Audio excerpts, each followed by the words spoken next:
Oke, saya mau ke Pak Arianto. Pak Arianto, itu ada dugaan ada praktik backing terhadap tambang-tambang ilegal, tidak hanya di Solok Selatan tapi juga di Sumatera Barat. Dari polisi, bagaimana untuk bisa membuka kasus itu agar kasus yang terjadi terhadap almarhum Ulil itu menjadi yang terakhir dan bisa membuka ke kasus yang lebih besar? Ya, saya kira ya praktek membackingi atau membiarkan, ya istilah saya yang paling tepat adalah membiarkan terjadinya illegal mining di wilayah gitu ya.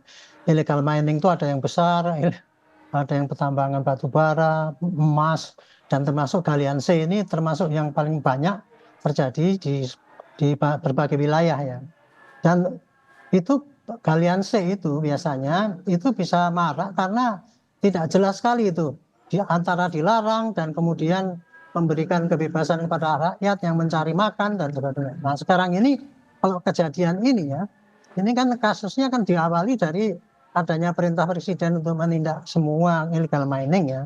Dan kemudian ternyata Kapolda juga memberikan perintah kepada jajarannya dan itu dilaksanakan kepada Kapolres dan Kapolres pada Ulil ini.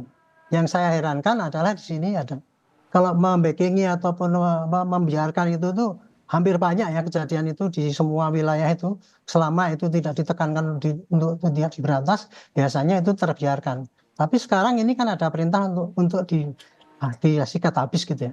Yang saya nggak habis pikir itu kenapa kok kemudian sampai ini ya oknum polisi yang mungkin kenal ataupun melindungi si pelaku itu, kemudian ketika dia minta tolong untuk supaya tidak dibebaskan atau ditolong itu kemudian dia sampai menembakkan senjata organiknya dan bahkan dia kalap kemudian menembak rumahnya Kapolres.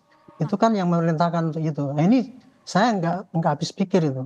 Segitu kalapnya orang itu dan segitu rusaknya moralnya itu ya sebagai penegak hukum kok kalau membackingi aja itu kan sudah salah ya. Kemudian kalau ketika ditindak bukannya dia tuh berhenti dan malu minta maaf tapi kok dia malah menunjukkan kebrutalannya itu. Nah, Pak Ini Arianto, suatu pelajaran bagi polisi ya. Nah, Pak Arianto, tapi bisa melihat polisi menembak polisi ini kan artinya juga bisa jadi kekhawatiran bagaimana dengan nasib warga di sekitarnya. Kalau melihat dari apa yang dilakukan oleh pelaku, menurut Anda ini dilakukan sendiri oleh pelaku atau kemungkinan dia juga punya rekan-rekan lainnya? Kalau saya melihat levelnya kota sana Solo dan kemudian ini Kabakop itu, saya nggak ngerti itu, nggak akan mungkin lah dia suatu jaringan yang lebih besar itu ya. Seorang Kabakop di Solo itu sudah merupakan suatu pejabat yang lumayan di situ.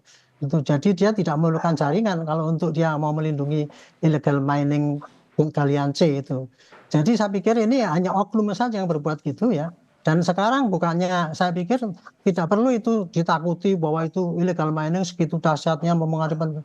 Ini hanya satu oknum ya. Oknum yang menurut saya oknum yang sudah tidak punya kendali untuk moral untuk menegakkan hukum yang baik. Oke, Ini oknum ini tinggal 1 tahun dinas loh ya.